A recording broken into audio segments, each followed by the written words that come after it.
Hey, everybody, and welcome to Learning from Smart People. I am your host, Rob Oliver, and I appreciate you being with me today.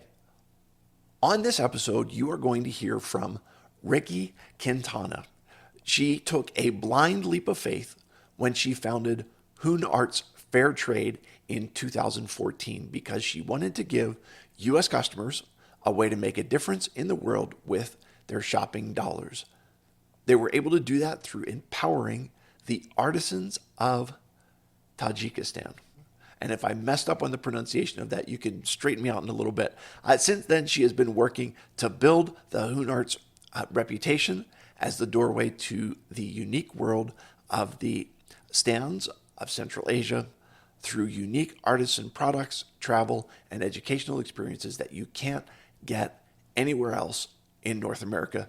Rikki, welcome to the show. Thank you, Rob. I'm so glad to be here. All right, and how did I do on my pronunciations? Tajikistan, it's close. Okay. As long as people will know what it is that I'm talking about and not say, what? Okay, so I'll just share with you a really quick story. A friend of mine tells when he was down in Georgia, and he was in Sparta, Georgia, and all of the people down there pronounced it like Sponka. And he's like, it's a really weird pronunciation. He went into the Burger King and said to the guy behind the counter, like, help me out. I'm from up north. How do you pronounce the name of this place? And the guy looked at him with a very straight face and said, Burger King. So this is kind of where my life comes from. Let's start here. Tell me about your backstory. Kind of like, how did you get interested in this? What enlightened you to the fact that there are artisans going on in the quote unquote stands of Asia? Tell me that, if you don't mind. Well, it's sort of a convoluted story. I studied my first language course when I was in 8th grade, and it was magical. I studied Spanish, and it just opened up this amazing world to me to be able to communicate with people from a different culture, a different background. And I knew by the end of 8th grade, I wanted to study languages in college. And that's what I did. I was a language major. I spent a year in South America. And then I got to be a senior, and I had a panic attack about, oh my God, what am I going to do? How am I going to pay my bills? I don't think I want to be a translator. I don't think I want to work for a multinational. I know, I'll go to law school. It'll give me options. That was the message. And that started me on the legal track. I had visions of being an international lawyer, not having any clue what that really meant. But my practice took me in a different direction. So I spent 31 years practicing business law. It was a great profession. I met wonderful people. It allowed me to pad my IRA, which will become important later. But I reached a point where I couldn't deal with it anymore. It just didn't feed my heart anymore. So I retired early, and at 57, I was 57 when I retired, and I started looking for volunteer opportunities that would get me back into the international world. I wanted to connect with people from different cultures, and I found a local organization in Albuquerque that hosts short-term professional delegations from around the world. Okay, what is that? Tell me more about that, please. Well, right now, it's the name is Global. Let's see. When I was forgive me, I left before they changed their name, and Okay. I always get it confused. When I was a member and a volunteer, it was called the Albuquerque Council for International Visitors. Okay. All right. It's So basically, what they were doing is they were bringing in business people from around the world to Albuquerque. Is that okay? That was a concept I'm not familiar with. Thank you. There are these community organizations around the country.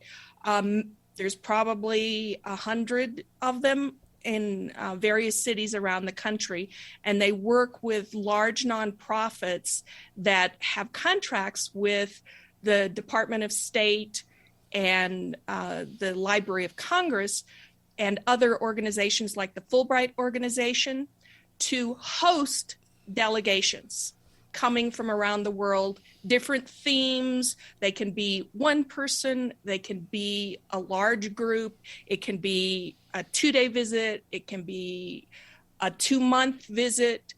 And I got involved, and I took up the role of being a programmer, which meant that I got to put together their program, their itinerary, and I got to set up their meetings with their peers in our community.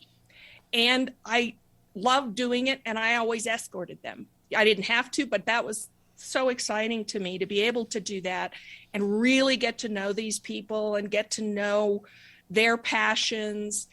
And I did that for a couple of years. 2013, we had our first delegation from Tajikistan. And like most Americans, when I knew they were coming, my first question was, Tajikistan. I think I've heard of it. Where might that be on the map? I think it's somewhere over there by Russia. And they were with us for a week. We had one of the delegates actually staying at our home for a week. And I was just bowled over by the passion of these young professionals. Their theme was youth and civic engagement, had nothing to do with entrepreneurship. But they were so passionate about making a difference at home under circumstances that Americans really have a hard time understanding, that I wanted to continue the relationship and see if I could somehow support them. So a colleague and I did some fundraising, and we actually sponsored some small educational projects over the next couple of years. But when 2014 rolled around and they had another delegation coming from Tajikistan, we had a pre-existing relationship at this point. And there aren't many places in the US that have a pre-existing relationship with Tajikistan. So they asked our organization if we wanted to host them, and we said, oh, absolutely. And that delegation included a young man who worked in ecotourism and handicraft promotion. And that was when I learned through the course of their week that there was literally no one in the US working to build a sustainable market in the US for Tajik handicrafts. So at our farewell party, we were being given handicrafts as gifts. It's sort of a stylized farewell party. And when I stood up to give my little farewell speech, I found myself saying, you know what? I'll do it. I'll build the US market for Tajik handicrafts. I have no clue what I'm doing, but I'll figure it out. And thank God I didn't know what I didn't know. So that's how I ended up working with a part of the world I'd never visited, working with people whose languages I didn't speak. I had no background, but it was that opportunity to connect on a really meaningful long-term basis that made the difference for me. Okay, so the concept is you are supporting entrepreneurs and artists halfway around the globe. Is that the work that you're doing?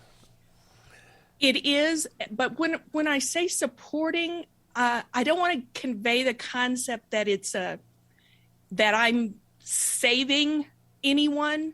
My business is a for-profit business, Okay. And it is built around the concept of partnership and mutual respect and mutual dignity. And I learn as much from them as they learn from me in the process. Okay. So, and I think that is kind of summed up in the concept of fair trade, right? That's Absolutely. right. So talk to me about the concept of fair trade as it relates to international entrepreneurship, please. Well, fair trade is basically built around the concept of uh, giving people and the planet equal billing with profits in the economic system. So I'm a member of the Fair Trade Federation, which requires that you go through a verification process that is very time consuming to ensure that you are building systems to see that the artisans you work with receive a living wage, a fair wage, that there's no child labor involved, that there is work toward cultural preservation, which is one of the areas dear to my heart, that you are using eco-friendly practices to the maximum extent possible. There's a World Fair Trade Organization, and you can find out more about. Sometimes it's defined as 9 principles, sometimes 10, but it's built around this overall concept of people, planet, and profits. Okay. And for people who are thinking about, using international sourcing as part of their business. So somebody like me, I'm an author and I've considered having my books printed in China or in India or somewhere else, or, someone who's looking to do something like you are, where you're working with international artists. Can you talk to me a little bit more about how to check your sourcing? Because, to me, you look at the price, and here in the United States, pricing is a lot of what determines what it is that you purchase.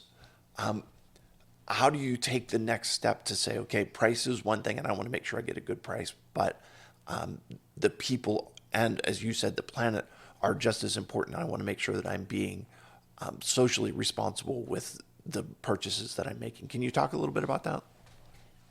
Well, I was very fortunate in my journey in that because of the relationship with the young man who visited Albuquerque, I was introduced to his network in Tajikistan in a way that I would never have been able to do just walking in off the street, even with a big billfold, because he knew all the master artisans in the country. He was on the board of the Union of Craftsmen of Tajikistan. And I was able to travel and meet the artisans in person. Most people who work directly with artisans, and that's what I'm most familiar with, they spend a fair bit of time in country, meeting, observing, communicating with people on the ground. I think I was extraordinarily fortunate in being able to have an instant relationship with really outstanding artisans, and I had the local on the ground screener who from time to time has said, well, we only have one artist in the country who really does a good job at that, and I can't let you work with them because they're not an honest person. Mm. So it takes time to build relationships. It's sort of funny. I spent 31 years writing contracts as a lawyer, and I don't have a single contract with my artists because it is all built on relationships. Okay. Let me go to the flip side of this, because earlier you said there wasn't a real huge market in the U.S. for Tajik handicrafts. Okay. I didn't know that there was such a thing as handicrafts coming out of Tajikistan, and so I'm not going to incorporate that into the plans that I have for decorating my home or anything. So how do you address that? So you're doing right by the people that are your suppliers, the people that are the artists, but how do you increase the awareness about what it is that they're creating? Well, you've hit probably the single biggest challenge of the business, and that is awareness in the U.S. It's been a slow process. It's a long game. It's really about educating the public. Of course, I have my website. And one of the things I do on my website includes a lot of educational components. So I have a newsletter where I share the culture, share the history. I've done live online experiences with artisans.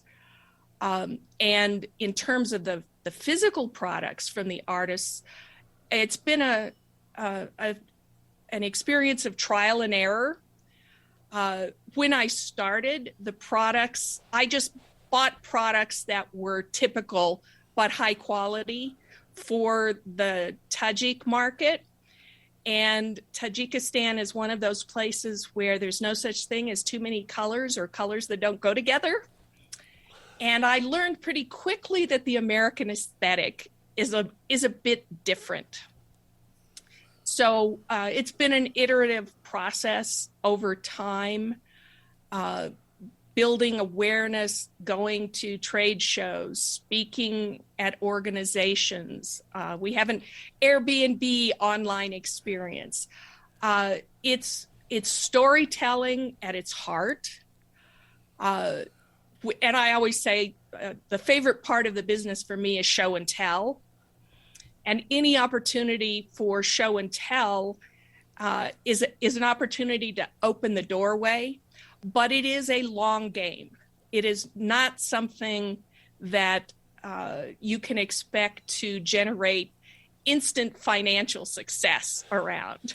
Got it. And I would imagine too, as you're developing relationships with customers, it's a two-sided thing. Number one, like there's a feel-good element of it for the customers to know that they are part of a fair trade deal, that they are contributing to artists around the world. But that will only go so far as generating sales, I would imagine. Because I'm willing to say, yeah, this is good to support them, but to buy something that I'm not going to put on display so is it adapting the American market? Is it adapting the handiworks that come across? Is it finding a place where they all fit? Like, how does that work for you? Does that make sense as a question? No, it makes perfect sense, and it's a long-term game. Okay. You're absolutely right that the social mission makes people feel good, but they've got to want the product first and foremost. And I can't tell you how many times people have said over the years, I love what you're doing. Keep going. But they walk away without buying anything. Sure. So you've got to have products that meet the needs and appeal to your market. Tajikistan, Central Asia as a whole is a bit challenging because it's an unfamiliar aesthetic, unfamiliar patterns. The American market is very familiar now after many years with African patterns, with Australian Aboriginal patterns, with Native American patterns, Latin American indigenous patterns. And Central Asia is just unfamiliar.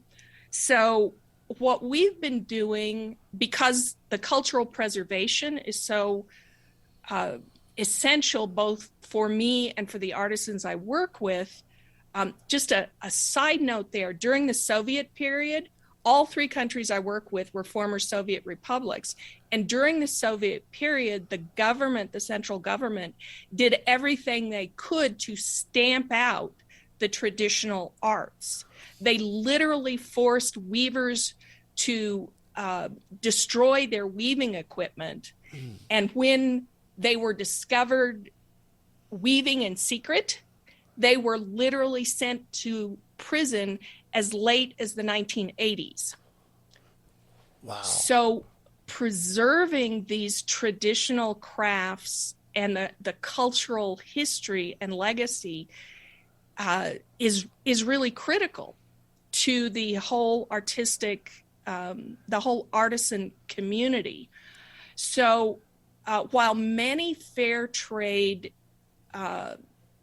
organizations will use start with a Western designer and use an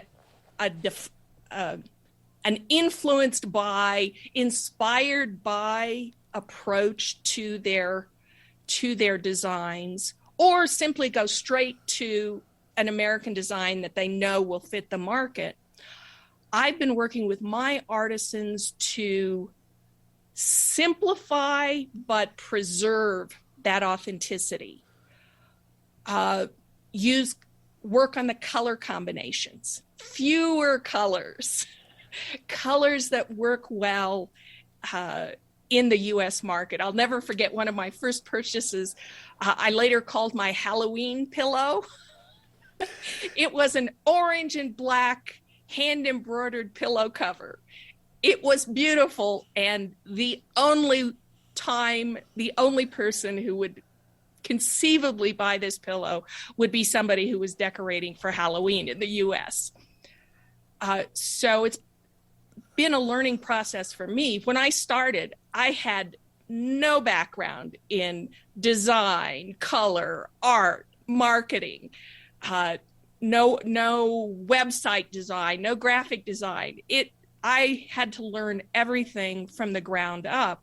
So it's been a process for me and for my artisans as we figure out how to take those authentic elements and put them into products that appeal to the US market. Okay. So I have a twofold question, and that is, if someone is hearing your story and is thinking this is something that draws their heart, that they respond to, and they say, okay, I'm interested in doing something like this. Do you have a suggestion for them as to where to make contact with some of those international folks that you're talking about? And do you have any suggestions for them as to what are some of the things that they need to think about as they're starting this journey? The things I wish I'd known when I started. But honestly, I'm not sure I would have started if I'd realized how steep the learning curve would be. First of all, you have to figure out why you're doing it. Your why. If it's all about making money, chances are it's not going to happen quickly. If you have a vision of supporting the artisans just, in a philanthropic sense, then you got to have a source of cash. You got to be interested in fundraising. There are many fair trade organizations that do operate on a nonprofit status, but they have to spend a lot of their time fundraising too. There's a whole lot of skills that you need to run an artisan business in the US, a fair trade business. And you will typically face challenges that a US business will not face. So you really have to take a long view of the whole process, figure out why you're doing it, and are you willing to commit the financial and time and emotional resources required to make it work? Because it's extraordinarily rarely that someone connects with an artisan group, has a viable product for the US market, and solves all the problems to make it profitable in a short period of time. Got it. And just the other part of that is, where would you suggest people can go to kind of make the right connections, or what organizations should they be involved in? Is it those the delegation hosting organizations, or do you have other Well, suggestions? I think a really great place to start would be the Fair Trade Federation. Uh, the Fair Trade Federation is a U.S. based North American organization. It's the only U.S. Organization that focuses on fair trade verification for the artisan handmade sector. Uh, you may have heard of fair trade certified products like fair trade cotton or fair trade coffee. That is a different certification process, and it's pretty expensive, and it's really focused on commodities rather than handmade individual artisan products. So the Fair Trade Federation, and their website is just fairtradefederation.org, has a lot of information about the process, the principles. It has a membership directory where you can, if there, for example, if there's a particular part of the world that you're interested in working in, you can find other companies working in that country or that region to get a sense of what's involved, what the challenges will be. That would be the first place I would send people. Wonderful. Listen, Rikki, you've been so giving and sharing of information. It's such an interesting journey that you've been on. If people are looking to find out more about about your business, where can they find you, or what's the best way to connect with you? The best way is really my website, which is just Hoonarts, HOONARTS.com. And I have both products and educational information. It's a doorway to all the stuff that I love about Central Asia. Wonderful. And I will put the link to your website as well as some of your social media stuff in the show notes so that people can get a hold of you as easy as possible. Listen, this has been so interesting. It's time for 3 questions to establish your humanity. Are you ready for this? I'm ready. Okay. What is your favorite thing about the work that you do? My favorite thing is being able to build bridges and have people on both sides of the bridge see that we are really the same, that we are all people facing many of the same challenges and joys, and appreciating the differences, but recognizing our common humanity. That's what keeps me going. Excellent.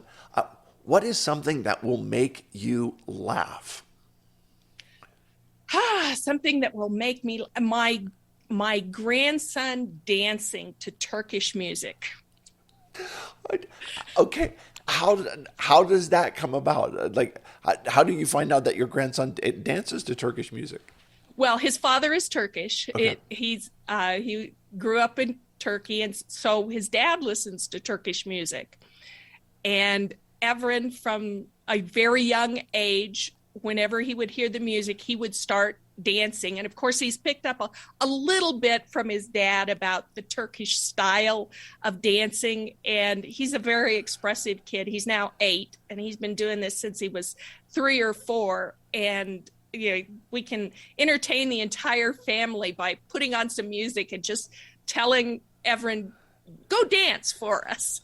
Excellent. Well, you let Everett know that he got a shout out on the show, and I'm sure that it is both heartwarming and hilarious all at the same time.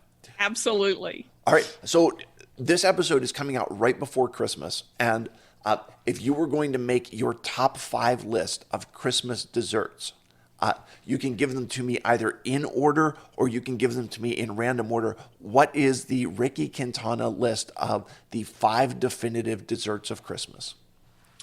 Well, because I grew up in New Mexico, bizcochitos, it is the state cookie of New Mexico. It's a very traditional. It's a shortbread cookie made with anise. Okay. Very traditional. Have to have apple pie a la mode. Does that count as 2 or 3? Oh, no, it's the apple pie a la mode. Just it gets lumped in as one. Okay, that's one. Just because I love it, not because it has anything to do with Christmas, is carrot cake. Okay, that's 3. Let's see. Well, it's not. It's a breakfast dessert. Traditionally, in our household, we have a Christmas breakfast that always includes an egg casserole and cinnamon rolls. Okay. Fresh made cinnamon rolls. You can't beat fresh made cinnamon rolls. Wonderful. So one more, and you're One more. So you've had cake, you've had cookie, you had pie, and you had cinnamon rolls. So this is, anywhere you want to go with the next one, it's all up to you. You can even go with what are you drinking with your dessert if you so desire. Well, I wouldn't have it with my cinnamon roll, but I might have it with my after dinner dessert, and that is peppermint flavored hot cocoa. There you go. Excellent choices. Who can find any fault with that? Rikki Quintana, thank you so much for being here. I have learned so much about fair trade and international entrepreneurship. It's been quite an experience. Thank you. For all of my listeners, thank you for being with us. I wish you a very Merry Christmas, and I will remind you that when you stop learning, you stop living. Have a great day, everybody.